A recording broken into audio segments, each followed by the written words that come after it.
students of history and major political leaders of the last 2 through 3 to 4 to 5 centuries, including Napoleon, I believe Hitler,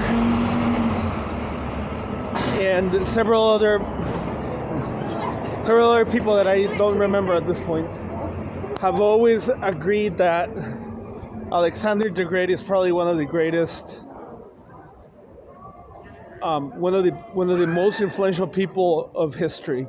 This is because he just, through his actions, he just created a very different world than the one that he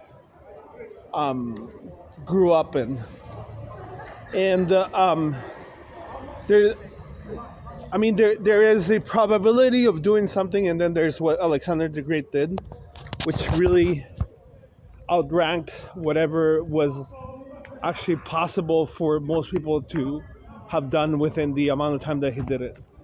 And he was trained by some of the best,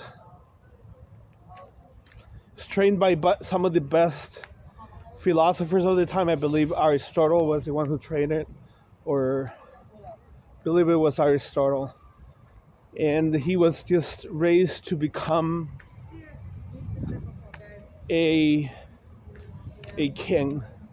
His father, Philip of Macedon, was a fierce warrior. However, there were some issues. He was a little bit much more. When I think of Philip of Macedon, I think of the Starks and the Jon Snow's father, I believe, Ned Stark. No, not Ned Stark. I think of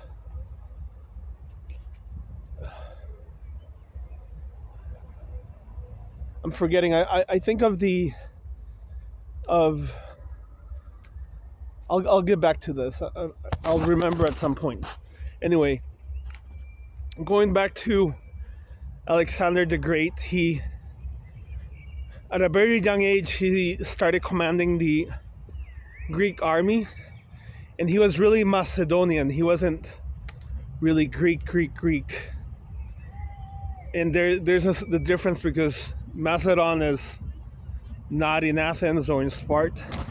However, after his father got murdered, he commanded the Greek army. He really wanted to get out of Greece, and if he would have stayed, a lot of historians think that he would have stayed in his father's shadow.